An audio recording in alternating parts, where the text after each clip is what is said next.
Muchísimas gracias, doctor Ruiz. Bueno, ante todo, muchísimas gracias al Círculo de Arbitraje con el Estado, CAE, que ha tenido la gentileza de convocarme para esta ponencia, y agradecer a todos ustedes que se encuentran conectados esta noche para poder escuchar esta ponencia que se me ha sido asignada, este tema sobre las ventajas y las desventajas del arbitraje ad hoc frente al arbitraje institucional. Un segundo, está cargando mi presentación. También estoy teniendo algunos problemas logísticos, lastimosamente, así que les pido, por favor, unos segundos que ahí está. Ya está entrando la presentación. Sí la podemos ver. Sí la podemos ver, doctor. Ahí está. Quiero proyectar, ahí está. El tema que el día de hoy nos trae esta ponencia es relativo a las ventajas y desventajas del arbitraje ad hoc frente al arbitraje institucional.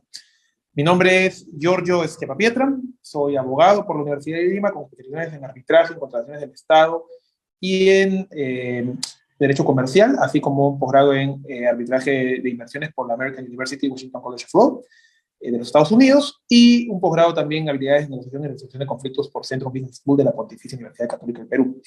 Actualmente soy socio en SMP Abogados y fundador de Arbitration 360, además de embajador para Perú de la iniciativa Arbitrator Intelligence. Entonces, el día de hoy vamos a hablar de este tema, que es un tema que nunca pasa de moda, porque justamente sobre este asunto que nos trae hoy día va a incidir la calidad del arbitraje, ¿no? Porque si tenemos por un lado el arbitraje institucional y el arbitraje ad hoc, y la elección que tomen las partes para ver a qué, digamos, a cuál de estas dos alternativas llevan su controversia, mucho vamos a tener respecto de la calidad del resultado de la controversia, es decir, cómo se han llevado las actuaciones y cómo se obtiene un laudo respecto de estas, digamos, de las actuaciones que se ven, sea en el arbitraje ad hoc o en el arbitraje institucional. Pero para poder entrar a fondo en este tema hay que entender primero unos temas medulares que se pueden desarrollar. No para proceder también a hacer algún tipo de introducción a este tema, para poder llegar al fondo del asunto, porque aquí hay varios asuntos medulares que tienen mucho que ver y tienen mucha incidencia en el arbitraje comercial, por un lado, y en el arbitraje en contrataciones del Estado, por el otro lado. Para ello, vamos a entrar a la siguiente diapositiva. Y acá, bueno, se aprecia un reconocido árbitro de fútbol que era Pierluigi Collina, que en un momento fue el mejor árbitro del mundo. Pero esa es una imagen introductoria con la que yo suelo jugar para las presentaciones. Y es que el arbitraje es el foro privado de solución de controversias por excelencia, ¿no? Es el método alternativo de solución de controversias más importante de todos, y creo que es importante hacer un desarrollo previo para poder entrar luego, aterrizar el fondo, que es justamente estas ventajas o desventajas que hay entre un tipo de arbitraje que es el ad hoc y el arbitraje institucional. Pero el punto de partida de todo es justamente el convenio arbitral, ¿no? El convenio arbitral es, ante todo, la cláusula que está inserta en los contratos y que va a determinar llevar la controversia al fuero arbitral. Por default, las controversias suelen caer en el Poder Judicial, en el fuero jurisdiccional ordinario. Sin embargo, para poder llevar la controversia al arbitraje, para poder traer un conflicto a este fuero alternativo de solución de controversias, hay que pactar. Y para poder pactarlo, hay que incluirlo en un contrato o en algún otro documento donde conste de manera indubitable la existencia y la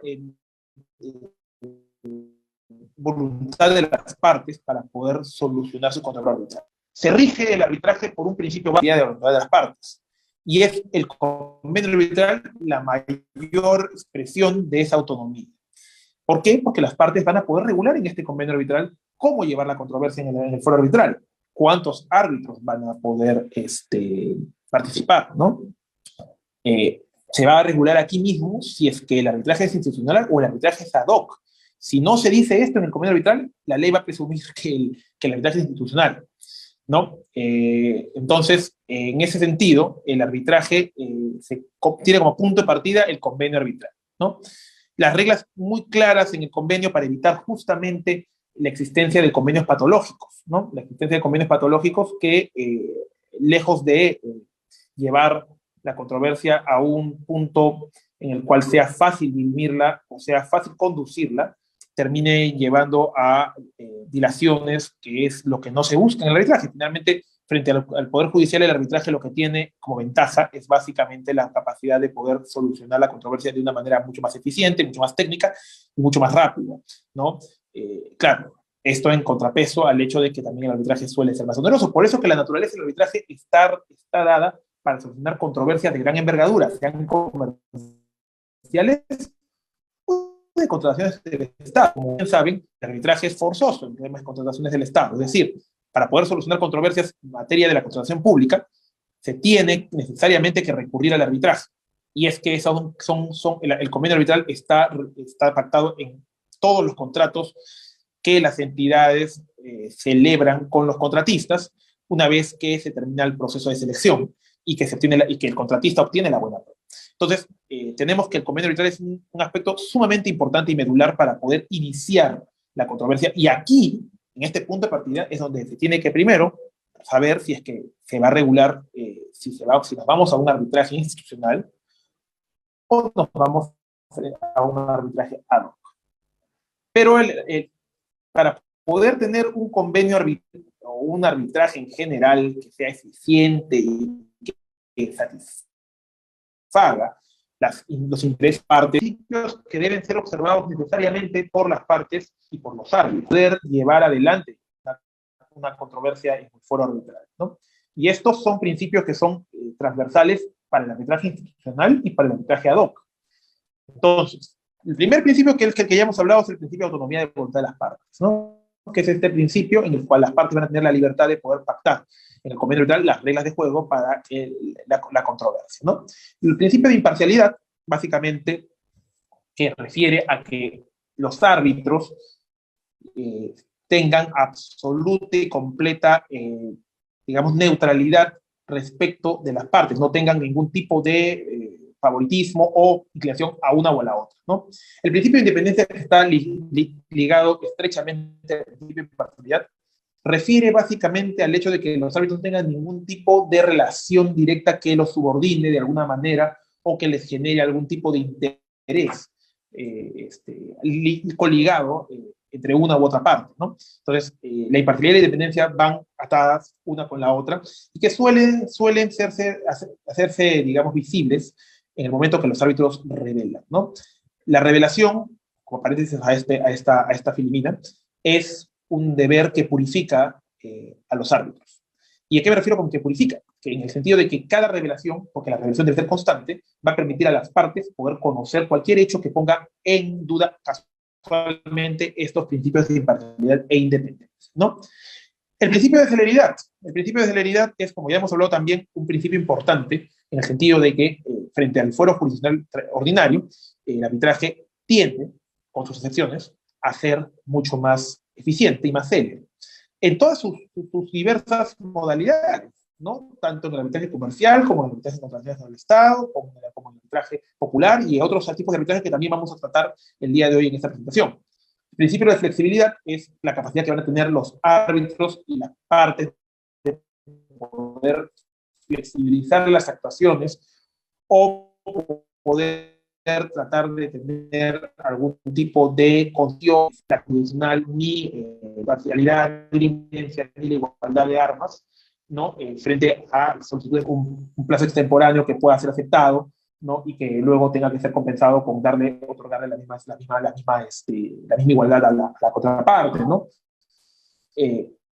Ese tipo de flexibilidades que pueden darse en el arbitraje, que suelen ser plazos pétreos o situaciones pétreas en el fuero jurisdiccional, ¿no? en el Poder Judicial. El principio de competence, un principio tradicional en el arbitraje que va a permitir a los árbitros decidir sobre su propia competencia, ¿no? Van a poder ellos mismos poder dirimir sobre algún tema de jurisdicción que les corresponde y les sea inherente, ¿no? El principio de separabilidad del convenio arbitral. Este es un principio importante e interesante porque permite extrapolar el convenio arbitral, que es este punto de partida, respecto del resto del cuerpo del contrato para poder interpretarlo de una manera aparte de toda la masa contractual, digamos, que compone un documento en el cual está inserto este convenio de solución de controversias, ¿no?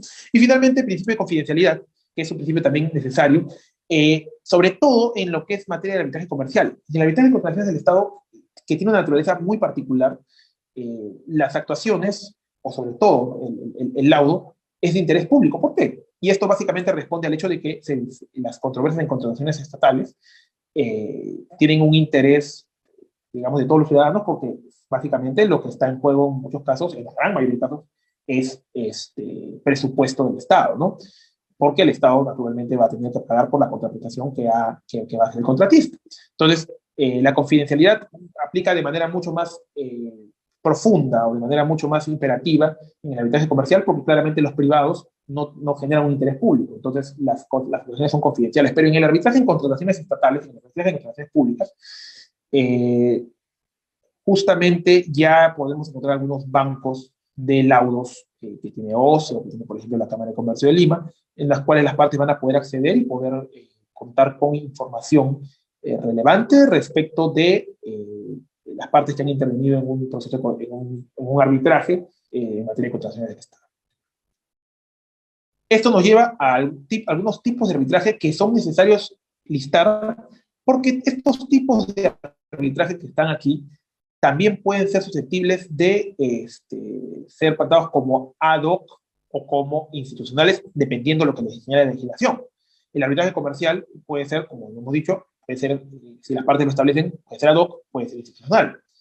El arbitraje de contrataciones públicas también puede ser ad hoc y puede ser institucional, pero aquí hay una salvedad que iremos tratando más adelante, porque justamente en atención al decreto de urgencia 020-2020, que fue una disposición dada durante el periodo interregno del gobierno, en el cual el Ejecutivo legisló, se dieron algunos tipos de modificaciones a la ley de arbitraje, el decreto legislativo 1071. Y esto es un asunto particularmente extraño, porque las modificaciones que se dieron a esta ley, que es la ley que norma el arbitraje en el Perú, fueron modificaciones que incidieron básicamente en temas de contrataciones públicas, teniendo ya una ley y un reglamento especial para ello, ¿no? Entonces es un tema que trataremos luego, más adelante. El doctor Inga señaló en su momento que esta norma actúa de manera supletoria, y efectivamente porque la ley de arbitraje actúa de manera supletoria a la ley de contrataciones del Estado y su reglamento. Sin embargo, claro, la ley de arbitraje está básicamente orientada a los arbitrajes comerciales, pero nos resulta a un sector, digamos, de los profesionales de arbitraje extraño que esta modificación se haya hecho en la ley de arbitraje, lo que, desde mi perspectiva, podría llegar incluso a inclinar la balanza en los procesos en los que participe el contratista del Estado, porque genera, digamos, una serie de modificaciones que son observables y que iremos tratando más adelante a medida que vayamos avanzando en esta ponencia. El arbitraje popular, ¿no?, que está regulado por el Ministerio de Justicia, ¿no?, y que es un arbitraje orientado básicamente a controversias pequeñas de baja cuantía, ¿no? Por su propio nombre, lo que busca es hacer popular el arbitraje. El arbitraje de consumo, que es una modalidad del arbitraje orientada justamente a los consumidores y que está regulada por el INDECOPI.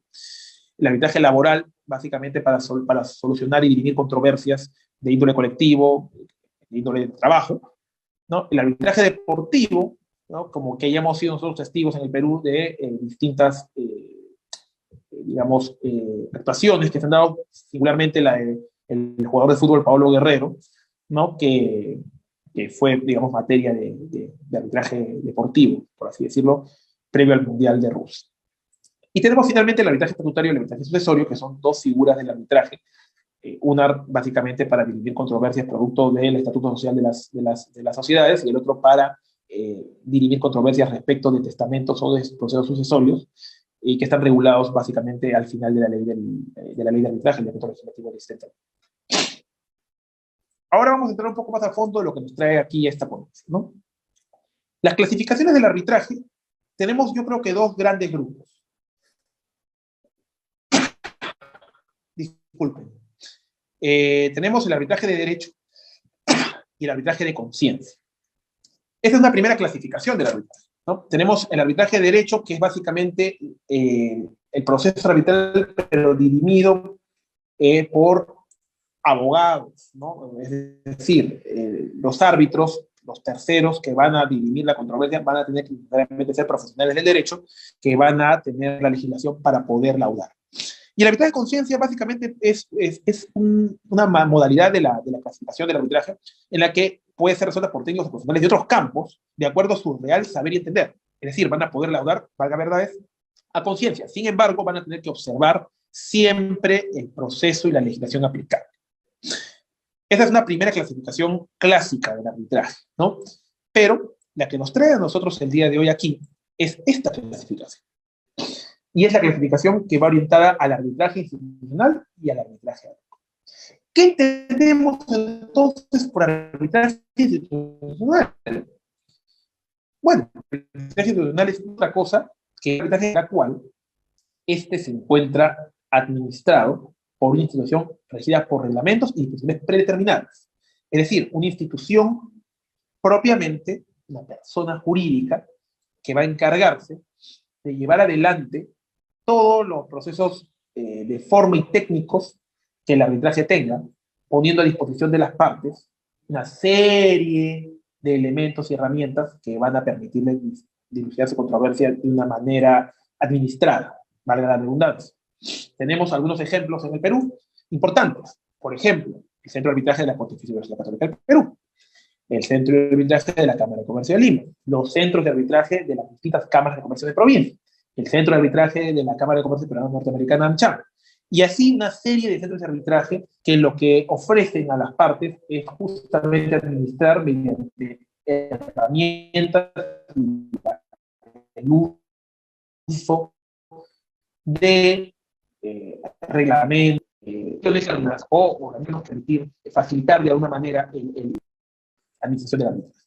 Por otro lado, el arbitraje ad hoc, que es una figura contrapuesta al arbitraje tribunal, lo que va a hacer es recaer la administración del arbitraje en las propias partes con asistencia de los árbitros. Es decir, las partes van a ser quienes conduzcan el arbitraje, van a ser quienes tengan que administrarlo, van a tener que ir para poder llevar a cabo las audiencias. Bueno, en estas épocas de pandemia, el tema de salas puede estar superado por el hecho de que muchas audiencias todavía son virtuales. Van a tener que contratar un secretario arbitral si lo requieren. Perdonen. Van a tener que seleccionar un reglamento de arbitraje que aplique. Van a tener que de repente acudir probablemente un tercero para que les nombre un árbitro, puede ser un centro de arbitraje incluso. Y así van a tener que recurrir a distintas herramientas propias por su propia autogestión para poder llevar a cabo el arbitraje. Pero, ¿qué nos interesa aquí a nosotros? ¿Qué es lo más importante y qué es lo que señala la legislación? Bueno, para regular esta figura está la ley de arbitraje, el decreto legislativo 1071. Y el decreto legislativo 1071 inicialmente tenía en su artículo 7 4 numerales que regulaban básicamente las figuras del arbitraje ad hoc y el arbitraje institucional. Entonces, en primer punto teníamos que el arbitraje puede ser ad hoc o institucional según sea conducido por el tribunal arbitral directamente o organizado y administrado por una institución arbitral. Acá la primera diferencia de lo que vendría a ser el arbitraje institucional y el arbitraje ad hoc, ¿no? Claro, el numeral 1 señala que dice respecto al arbitraje ad hoc según sea conducido por el tribunal directamente o organizado y administrado por una institución arbitral. El concepto es bastante general en el sentido de que acá de repente podría ser agregado que la conducción recae sobre las partes con la asistencia del tribunal arbitral, ¿no? En el segundo numeral dice que las instituciones arbitrales constituidas en el país deben ser personas jurídicas, con o sin fines de lucro, cuando se trate de instituciones públicas, con funciones arbitrales previstas o incorporadas en sus normas reguladas, deberán inscribirse ante el Ministerio de Justicia. Tenemos, por ejemplo, en diversas instituciones públicas, el registro del REDACE, tenemos al Ministerio de Justicia propiamente, que tiene su centro de arbitraje, ¿no?, donde se llevan a cabo los arbitrajes populares. En el numeral 3 tenemos que en caso de falta de designación de una institución arbitral, se entenderá que el arbitraje es ad hoc. Es decir, no cuando no se pacta el convenio arbitral, sino cuando no se ha designado una institución arbitral, se entenderá que el arbitraje es ad hoc. Es decir, ante los ojos de la ley, si no se pactó un arbitraje institucional, de frente tendrán las partes que administrar. Entonces, la misma regla se aplicará cuando existan designaciones que sean incompatibles o contradictorias entre dos o más instituciones. Esto es lo que se refiere a los convenios patológicos. Y esto nos permite revisar un poco la primera diapositiva, porque ¿qué son los convenios patológicos? Es justamente esto, tener un convenio que señale por ejemplo, ¿no? Las controversias serán administradas por el Centro de Arbitraje de la Cámara de Comercio de Ayacucho y o por el Centro de Arbitraje de la Cámara de Comercio. Aquí tenemos una patología, pues porque justamente designa, tiene una contradicción, un IO que genera confusión y puede generar dudas de dónde llevar, ¿no? Puede ser llevado los dos y puede generar pues, una duplicidad de arbitraje sobre un mismo fondo, en fin. Entonces, esos son asuntos que hay que procurar evitar en el fuero arbitral. O cuando se haga referencia a una institución arbitral inexistente. Yo no lo he visto en la práctica, pero puede ocurrir.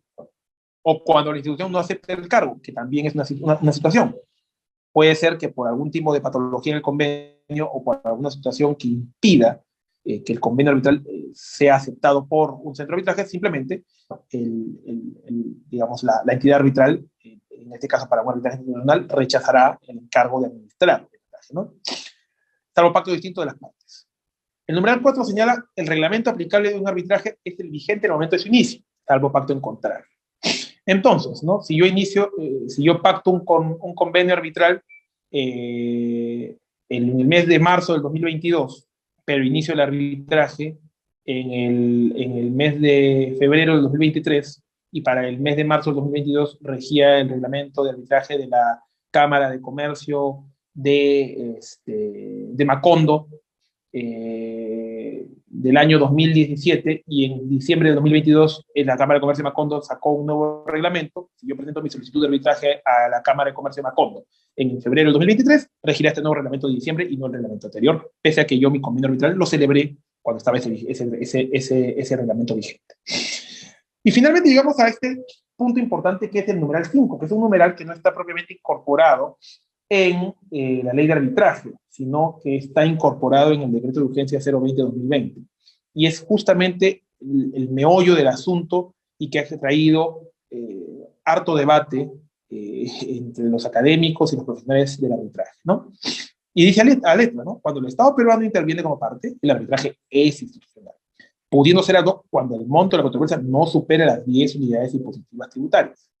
En ambos casos son arbitrajes de derecho, con excepciones de los proyectos desarrollados mediante asociación público-privada, cuando sus controversias son de naturaleza técnica que puedan ser atendidas alternativamente por arbitraje de conciencia.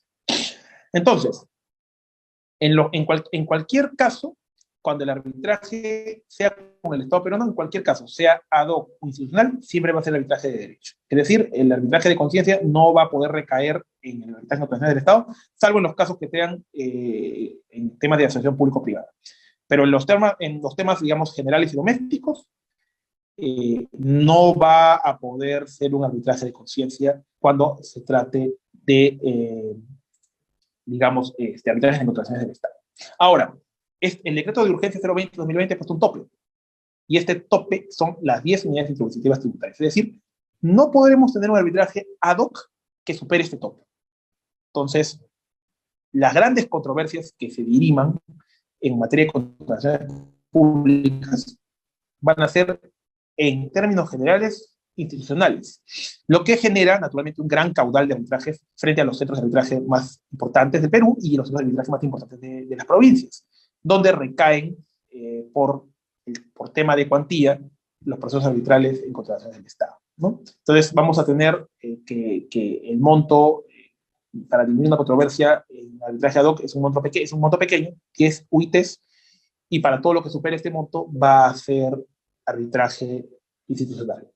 Y esta es una modificación, un agregado, más que una modificación, es un agregado que ha hecho este decreto de urgencia 020-2020. Pero yo lanzo una pregunta al público, y es, ¿esta disposición corresponde que esté en el decreto legislativo 1071 o correspondería que esté en la ley de contratación del Estado o en su reglamento? Porque, como ustedes pueden apreciar, este agregado es un agregado que se hace en la ley de arbitraje, que tiene un espíritu orientado al arbitraje comercial.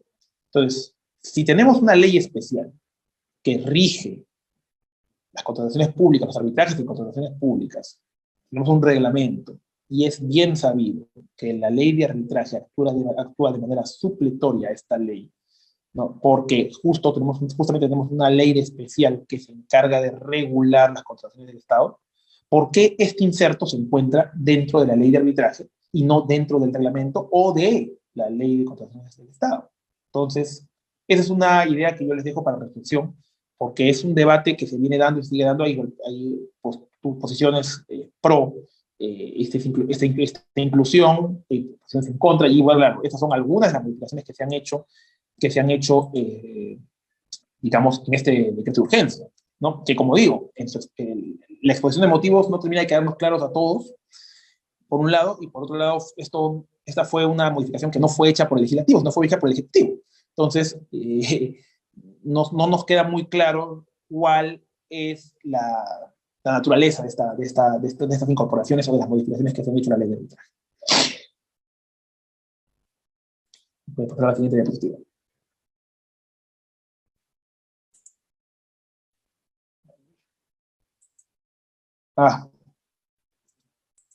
Un minuto.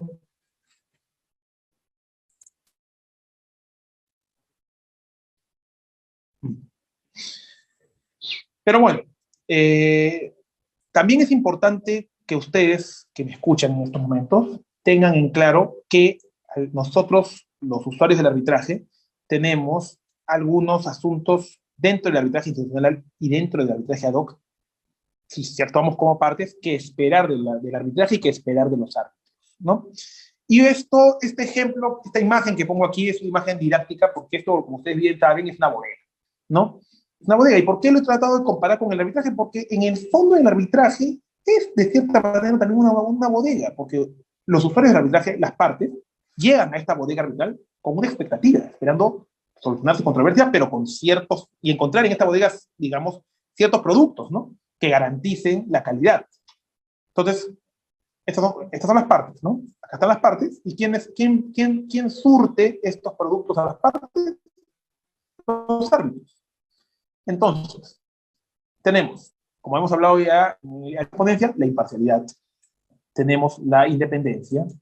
Tenemos el conocimiento que tienen que tener los árbitros, lógicamente, para poder dirimir la controversia. Esta es una gran ventaja, ¿no? que tiene el arbitraje, ¿no? El nivel de tecnicismo que puede tener el mismo sobre la base del conocimiento de los árbitros, que son en su gran mayoría profesionales que son exitosos en el sector privado y que ejercen la función arbitral con conocimiento no solo de arbitraje, que es normativa de forma, ¿no? Sino del fondo de la controversia, que puede ser derecho civil, que puede ser temas de energía, ¿no? Que pueden ser temas de contrataciones públicas. Entonces, el conocimiento es un factor interesante e importante que tenemos que nosotros solicitarle a los árbitros como partes, ¿no? En un árbitro.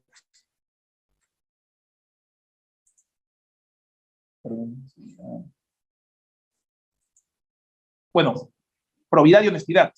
Creo que esto me detengo en este punto porque es un asunto importante para reflexionar. Porque el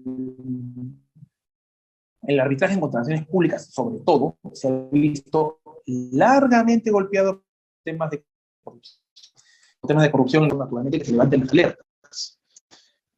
Hemos tenido en los últimos años no acción aplicable y en la legislación para conducir los arbitrajes, sino también para poder arbitrar, ¿no? Y esto incide básicamente en el nuevo Registro Nacional de Árbitros, el nuevo RNA, que lo que ha hecho es elevar los estándares para la postulación. Yo considero desde mi perspectiva que es saludable esto, porque permite gozar de profesionales que realmente conocen de la materia.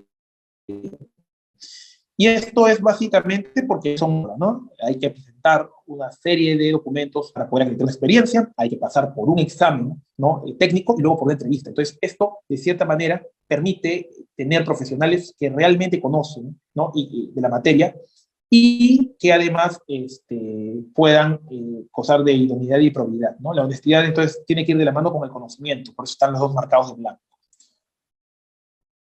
A ver. Flexibilidad. Hemos hablado ya del tema de la flexibilidad en el pasado. Ya saben que el arbitraje en general es flexible, es un producto que tenemos que nosotros, las partes tienen que solicitar dentro del manejo de arbitraje a los árbitros que pueden ser más rápidos y más eficientes que los procesos judiciales. No siempre es la regla, pero en su mayoría deberían ser así. Disponibilidad. ¿A qué me refiero con disponibilidad?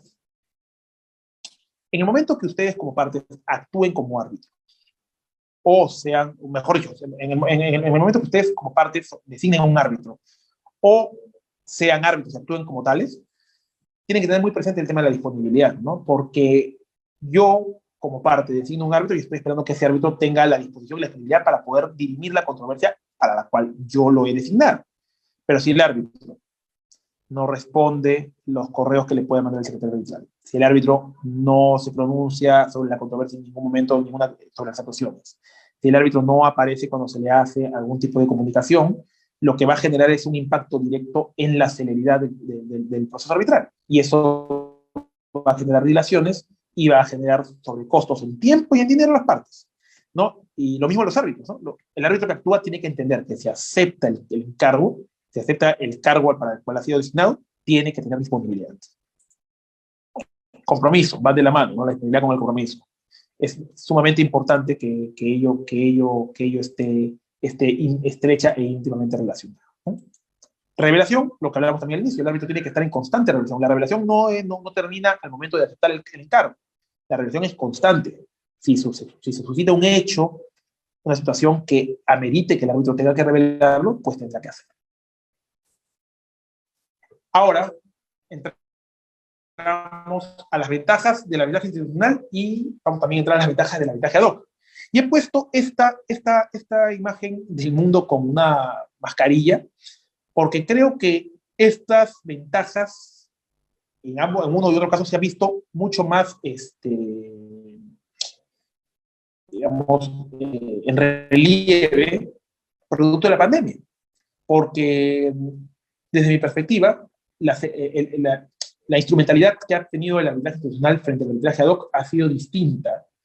Y al final de esta presentación yo daré también mi posición y mi perspectiva sobre lo que considero es para mí la mejor alternativa para que las partes puedan llevar a cabo, digamos, llevar adelante sus controversias, ¿no? Entonces tenemos el arbitraje, las ventajas del arbitraje institucional. En primer lugar, tenemos una mayor regulación y un mejor manejo de las contingencias arbitrales. ¿A qué me refiero con una mayor regulación y manejo de contingencias arbitrales? Bueno, tenemos reglamentos, ¿no? Tenemos cuerpos normativos, instrumentales, adjetivos, que van a permitir a las partes acceder a una mayor formalidad al momento de poder conducir el arbitraje, ¿no? Y va a haber un mayor manejo de contingencias, porque los propios centros de arbitraje van a tener plataformas para poder apalear cualquier problema que pueda suscitarse durante el manejo de la controversia, ¿no? Incorporación de reglas institucionales. Los centros de arbitraje van a tener una serie de reglamentos, no solamente un reglamento de conducción arbitral, van a tener reglamentos que van a incidir, por ejemplo, en el tema de manejo de aranceles y pagos, van a tener un estatuto, van a tener unas reglas de arbitraje acelerado, por ejemplo, como las que tiene la Cámara de Comercio de Lima, o unas reglas para el nombramiento de un árbitro de emergencia para solucionar o dilucidar una medida cautelar, ¿no? Entonces van a haber cuerpos normativos que van a poder permitir a las partes tener un mayor manejo de su caso, ¿no? Y no solamente ello, van a poder también, los centros de arbitraje van a tener la posibilidad de sugerir a las partes la incorporación de normativas conocidas en el mundo del arbitraje internacional, de la práctica internacional, como el soft law o derecho blando. Directrices, por ejemplo, de la IVA, ¿no? Que permitan, ¿no? Por ejemplo, tener un mejor manejo de la práctica de pruebas, ¿no? O de los conflictos de intereses, ¿no? Estas son normativas blandas que no son forzosas, pero que las pueden ser sugeridas para poder ser aplicadas durante el manejo y conducción del arbitraje. Mayor logística y mejores herramientas para una mejor conducción arbitral. ¿Qué quiero decir con esto? Los centros de arbitraje han tenido que reinventarse, por así decirlo, y sus nóminas también. Perdón. Han tenido que reinventarse en la pandemia y han tenido que acudir a la telemática para poder solucionar sus controversias, o mejor dicho, conducir de una manera eficiente las controversias, ¿no? Pero eso no es suficiente, porque a raíz del manejo logístico, esto ha traído otros asuntos que son de observancia probablemente para una futura exposición. Y es que la pandemia, si bien ha permitido acelerar y tal vez democratizar incluso la designación de los árbitros, ¿no? Porque ahora las nóminas, por el tema del uso de la tecnología, permiten no solamente la designación con menores costos de árbitros nacionales, sino de árbitros internacionales, porque ya no, las partes no van a tener que incurrir probablemente en el gasto de trasladar un árbitro hacia la ciudad de Lima o hacia la ciudad de Arequipa, por ejemplo, para poder tener una audiencia si es que el árbitro es internacional, ¿no? Y eso implicaba costos de pasajes, costos de alojamiento, viáticos, en fin, ¿no? Pero ha traído problemas. ¿Qué problemas ha traído? Por ejemplo, el tema de la ciberseguridad, ¿no? Asuntos, tanto en el arbitraje ad hoc, han salido protocolos también que están sirviendo para poder apalear ello. Yo soy un creyente, y es una sugerencia que doy, que si bien el uso que tienen los centros de arbitraje y bueno, sobre todo en los centros de arbitraje, en el arbitraje institucional, más que en el arbitraje ad hoc, de plataformas como la que estamos usando ahorita, que es Zoom, por ejemplo, para llevar a cabo esta ponencia, que se está transmitiendo también por Facebook, no genera del todo una convicción de ciberseguridad en las partes. ¿Por qué? Porque ya han habido casos de problemas logísticos o problemas de ataque cibernético. Y esto trae consigo la pregunta: ¿es suficiente contener una plataforma suministrada por un tercero? Si el día de mañana estamos actuando en una audiencia arbitral y nos vulneran la audiencia, o hackean el correo institucional del centro de arbitraje y vulneran los escritos postulatorios, por ejemplo, ¿contra quién se repite? Si yo tengo una plataforma como por ejemplo Outlook, repito contra Microsoft. Si tengo una plataforma como Zoom para las audiencias, repito contra Zoom. Considero que es necesario que los centros de arbitraje en el Perú, en aras de dar un mejor servicio a las partes, comiencen a invertir y comiencen a desarrollar plataformas propias para poder llevar audiencias. Y esto es una cosa, es una sugerencia que yo, al menos una convicción que yo tengo, que no solamente radica en la práctica arbitral nacional, sino internacional. Plataformas cerradas, ¿no? Cerradas, que claro, no van a garantizar necesariamente la total ciberseguridad, pero me parece que van a ser mucho más seguras que utilizar plataformas suministradas por terceros, ¿no? Mayor control de la corrupción, cumplimiento de reglas y procedimientos. Los centros de arbitraje van a tener la potestad de poder sancionar. Por ejemplo, el Centro de Arbitraje de la Cámara de Comercio de Lima ha sido galardonado recientemente en Dubái, si más no recuerdo, por su producto, el Faro del Arbitraje, que es un producto innovador, interesante, que permite poder ver un poco el récord de los árbitros, no solamente en sus laudos, sino también en sus sanciones y por qué han sido sancionados. El uso de herramientas, por ejemplo, como Arbitrator Intelligence, que permite también contar con reportes de los árbitros, ¿no? Y que también son de utilidad, ¿no? Entonces, el arbitraje institucional sí tiene, creo yo, mecanismos para poder regular de una manera más eficiente el tema de la corrupción, generar un mayor cumplimiento de las reglas de comportamiento de las partes y de los árbitros, y mejores procedimientos, ¿no? Mejores prácticas. Las autoridades y organismos internos para resolver situaciones de foro. El arbitraje ad hoc, por ejemplo, no va a poder tener una corte arbitral o un consejo superior de arbitraje, ¿no? Para poder dilucidar asuntos de forma que se susciten durante el arbitraje, como una recusación, o como la solicitud de una parte del nombramiento de un árbitro, o como la sanción a un árbitro que ha tenido un comportamiento indebido dentro de las actuaciones arbitrales.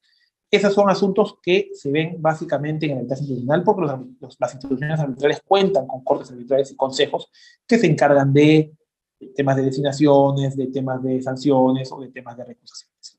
Y eso es un asunto importante que hay que tener en consideración en el arbitraje institucional. Mejor manejo de honorarios y gastos arbitrales. Vamos a tener en el arbitraje institucional tablas de aranceles y pagos que van a definir claramente en función a las cuantías o en función a la complejidad los honorarios de los árbitros y, si corresponden, las reliquidaciones en caso hubiera un incremento de gastos y de honorarios, sea por complejidad, o sea por aumento de cuantía, o sea por reconvención, por ejemplo, ¿no? Que son asuntos que son también importantes, ¿no? Y finalmente, un asunto no menos importante y muy relevante, diría yo, los secretarios arbitrales, ¿no? Los centros de arbitraje van a disponer de un secretario arbitral. El secretario arbitral, aunque no es una figura o no es un individuo dentro del arbitraje que esté regulado propiamente por la ley o por los reglamentos, tiene una función medular dentro de la administración del arbitraje, porque es quien se va a encargar en la práctica de conducir en forma el arbitraje, ¿no? Y asistir a los tribunales arbitrales para poder emitir las órdenes arbitrales en las resoluciones y poder hacerle los correspondientes recordatorios a los árbitros para poder actuar, tener audiencias y los plazos para laudar o los plazos para resolver las solicitudes contra el laudo, ¿no? Entonces su participación es absolutamente medular porque es el secretario arbitral, en el fondo, quien impulsa el arbitraje. Claramente asiste de manera recurrente a los árbitros y es una figura que está muy presente en el arbitraje institucional, no solamente a nivel nacional, sino a nivel internacional también, ¿no? Y en el arbitraje en organizaciones públicas no deja de ser importante. Ahora, ¿qué ventajas tiene el arbitraje ad hoc respecto de todas estas ventajas que hemos visto en el arbitraje institucional? Bueno, en el arbitraje ad hoc las partes van a poder tener total control del procedimiento, ¿no? En asistencia de los árbitros, como hemos dicho, ¿no? O sea, las partes van a poder tener la flexibilidad de poder manejar el arbitraje como ellos mejor consideren, ¿no? Entonces, la flexibilidad está más que vista en el arbitraje ad hoc. No se afrontan costos administrativos predeterminados. Es una ventaja que tiene el arbitraje ad hoc. Es decir, no vamos a tener que asumir gastos administrativos y honorarios predeterminados, sino van a ser pactos que van a tener, en cuanto a honorarios, que van a tener las partes directamente con los árbitros, ¿no? Y los gastos administrativos serán asumidos directamente por las partes de lo que correspondan, ¿no? Si deciden nombrar un secretario arbitral ad hoc, si deciden rentar salas para llevar audiencias, si deciden pagar un Zoom, por ejemplo, de 40 personas para poder llevar una audiencia con peritos y con varios asistentes, o si van a tener, por ejemplo, que costear una inspección ocular a una construcción, si fuera un arbitraje en temas de construcción, va a tener directamente costeado por las partes, ¿no? Lo que puede significar menores costos o, dependiendo, también mayores, ¿no? Hay mayor facilidad para el establecimiento de normas y reglamentos de conducción y nominación en el arbitraje, es decir, van a poder elegir con mayor facilidad qué reglamento pueden aplicar, por ejemplo, para la conducción del arbitraje, o qué reglamento pueden aplicar, por ejemplo, para que sea una autoridad nominadora, para que sea la autoridad que nomine árbitros, por ejemplo, si es que las partes se ponen de acuerdo para poder nominar, sea un árbitro único o un tribunal completo, ¿no? Hay mayor flexibilidad, hay mayor adaptabilidad y podría haber mayor celeridad, ¿no? Si es que los árbitros, las partes y el secretario arbitral, si es que hubiese uno dentro del proceso, pues estuviera, digamos, como un agente dentro del arbitraje, ¿no? Desde mi perspectiva, una reflexión final, ya para ir cerrando esta ponencia, creo yo que el arbitraje institucional es más seguro que el arbitraje ad hoc. Y creo que ese también es el espíritu que ha tenido el legislador, en este caso el Ejecutivo, dentro del Decreto de Urgencia 020-2020, porque ha puesto una valla para el arbitraje ad hoc con un límite de 10 UITs y ha preferido al arbitraje institucional para las grandes controversias en contrataciones públicas. Ahora, lo que sí resulta, y reitero, extraño es que esta aplicación, este agregado normativo esté en una norma que resulta ser de aplicación supletoria a las reglas o a las leyes de contrataciones públicas, ¿no? Entonces, ciertamente, no solamente es extraño, sino que la mayoría de implementaciones que ha hecho el Ejecutivo en la ley de arbitraje son, desde mi perspectiva, en su gran mayoría, implementaciones que son pro Estado, ¿no? Entonces, esto podría ser visto desde cierta perspectiva también como la generación del propio Estado de una inequidad en las reglas de juego en el arbitraje, producto de la aplicación o la implementación de disposiciones en una norma que es digamos, de actuación supletoria en las contrataciones públicas, pero que es de natural total observancia que regula el arbitraje en el Perú. Entonces, ¿cuánto tiempo más va a estar vigente este decreto de urgencia? Como ven, hay ventajas y ventajas entre uno y otro tipo de arbitraje. Personalmente, yo creo que son mayores las ventajas del arbitraje institucional que el arbitraje ad hoc, pero eso será un asunto que pase por un filtro de razonabilidad y de, digamos, conveniencia que puedan tener las partes según sus necesidades, ¿no? Si es de repente una controversia pequeña, puede ser que sea más conveniente por un tema de análisis económico, ¿no? Que pase un arbitraje ad hoc. Pero si estamos hablando de un arbitraje de gran envergadura por un tema de seguridad jurídica, ¿no? Y de paliar contingencias, yo priorizaría un arbitraje. Quiero con ello agradecer al Círculo de Arbitraje en Contrataciones Públicas, Círculo de Arbitraje en Contrataciones del Estado, CAE, y mediante su director, el doctor Jorge Abel Ruiz, que ha tenido la gentileza de invitarme el día de hoy, y yo quedo atento a cualquier pregunta que se me pueda hacer en estos momentos. Y bueno, será hasta una próxima oportunidad, si Dios así lo quiere. Muchas gracias, doctor. Interesante la ponencia, y quisiera en ese sentido trasladarte una pregunta de nuestros asistentes respecto al decreto de urgencia 20-2020. En tu opinión,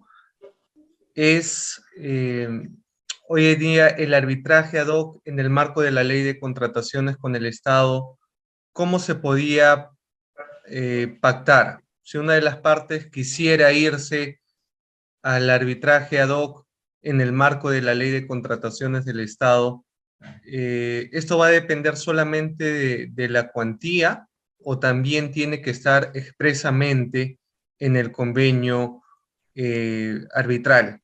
Y de no ser así, ¿se entendería que sería arbitraje institucional? Bueno, es una muy buena pregunta. Yo personalmente creo que independientemente de los pactos interpartes, ningún pacto va a poder contravenir la norma, no va a poder contravenir la ley, ¿no? Entonces, en ese sentido, claro, si el arbitraje naturalmente ya inició como arbitraje ad hoc con una cuantía superior a las 10 UITs, tendrá que continuar así. Pero si está un arbitraje iniciando y el convenio arbitral señala arbitraje ad hoc y la cuantía supera las 10 UITs en materia de contrataciones públicas, ¿no? Va a tener que haber una observación a la norma vigente, ¿no? Y el decreto de urgencia 020-2020 sigue vigente. No sabemos, usted, doctor, que es un asiduo especialista en temas de contrataciones públicas, entenderá, al igual que yo, que tendrá que observarse la ley. Tendrá que observar la ley independientemente de que las normas de contrataciones públicas, digamos, sean las que imperen. Tenemos una norma que es, en este caso, supletoria, como es el decreto legislativo 1071, con estas modificaciones del decreto de urgencia 020-2020, que tendrán que ser observados por las partes, y que si una parte quiere, digamos, acceder mediante lo que señala su convenio arbitral al arbitraje ad hoc, ¿no? Y la otra parte se opone, independientemente de lo que diga la parte que quiere llegar digamos, llevar adelante el arbitraje, esta parte que se opone va a tener motivos sustentados en la modificación del decreto urgente 020-2020.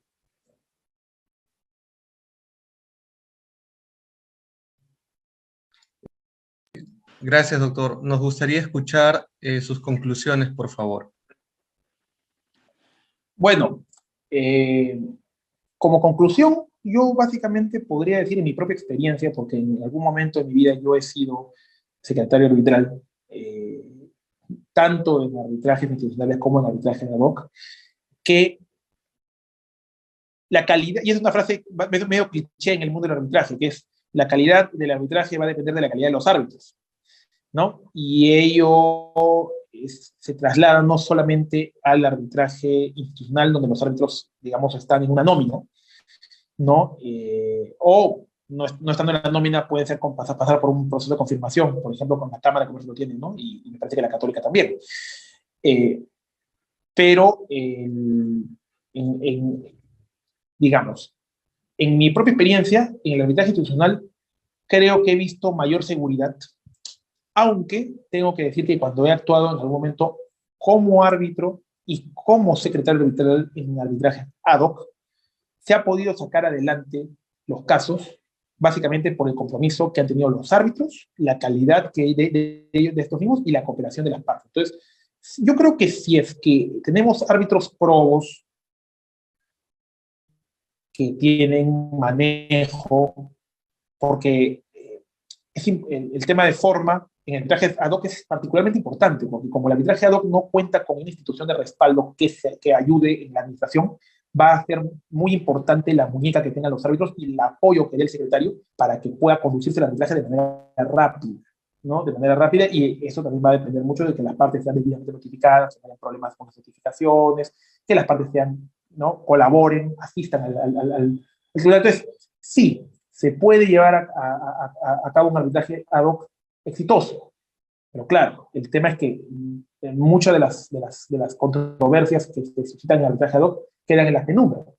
Y como usted sabe, doctor Ruiz, y como sabe el público, el, el arbitraje en general, el contraarbitraje en contrataciones públicas ha estado muy golpeado por casos de corrupción en los últimos años. Entonces creo que quienes estamos en esta palestra arbitral tenemos que esforzarnos por hacer las cosas bien y, y evitar justamente que hayan indicios de que podamos nosotros, los actores del arbitraje, tener algún tipo de cuestionamiento, ¿no? Y esto lleva también no solamente al cuestionamiento en temas de corrupción, sino también en el manejo. Creo que todos estamos obligados a, si estamos participando en el arbitraje, no solamente conocer de fondo los procesos, o sea, lo que se está tratando de resolver, sino tener la muñeca para saber conducir el arbitraje.